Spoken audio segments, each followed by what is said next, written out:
কে সোমনাথ বাবু, promotion পেয়ে খুশি তো? প্রমোশন দিয়ে আমাকে ঘর ছাড়া করলে খুশি হব না দুঃখ পাবো সেটাই তো বুঝতে পারছি না। কেন?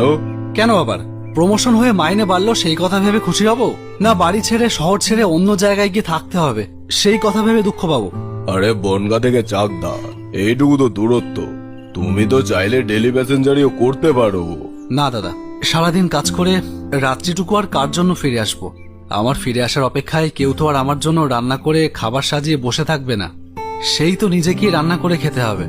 আহারে, তা এতই যখন কষ্ট, তাহলে বিয়েটা করে নিলেই তো পারো। যাকে বাদ দাও, তা কবে যেতে হবে সেইটা বলো। তোমার থাকার ব্যবস্থা সবই হয়ে গেছে, তুমি কালই বেরিয়ে পড়ো।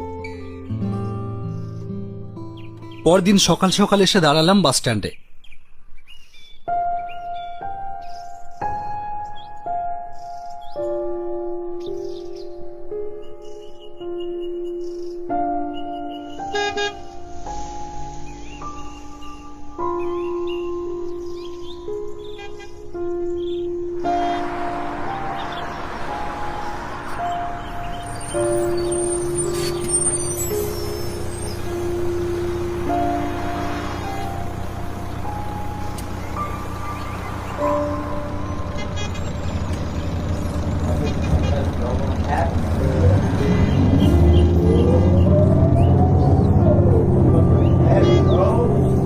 বনগা থেকে চাকদা বাসে টানা ঘন্টাখানেকের পথ।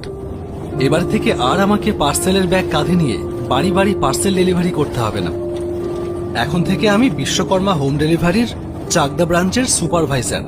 পার্সেল ঠিকমতো প্যাকিং হলো কিনা, ঠিকমতো ডেলিভারি হলো কিনা এই সংক্রান্ত খুঁটিনাটি সমস্ত বিষয় দেখভাল করা আমার দায়িত্ব। আমাদের প্রতিষ্ঠান আগে শুধুমাত্র পার্সেল ডেলিভারি করত। চাকদায় একটা লোকাল ফুড ডেলিভারি সংস্থা অল্প টাকায় তাদের মালিকানা বিক্রি করতে চায় শুনে আমাদের প্রতিষ্ঠান সেটা কিনে নেয়। মূলত সেইটার ম্যানেজার হিসেবেই আমি চলেছি চাকদায়। ঘোষপাড়া 17 নম্বর বাড়ি চেক। চৌমাথা মোড় দত্ত কনসালটেন্সি চেক। চণ্ডীতলা পূর্বালী বসু। না স্যার, এটা হয়নি। হয়নি কেন? এই রুটে কি আমাদের সার্ভিস অ্যাভেলেবেল নেই? সার্ভিস তো অ্যাভেলেবেল আছে, শুধু শুধু শুধু কি দাদা, ওই অ্যাড্রেস থেকে অর্ডার এলে সেটা ডেলিভারি করা হয় না। ওই বাড়িটা ভুতুরে বাড়ি দাদা, ওই বাড়িটায় এখন কেউ থাকে না। একটা মেয়ে থাকতো, কিন্তু সে বছরখানেক হলো মারা গেছে। তার মানে তুমি বলতে চাইছো ওই মেয়েটার প্রেতাত্মা অর্ডারগুলো করছে? হাসবেন না দাদা, প্রথম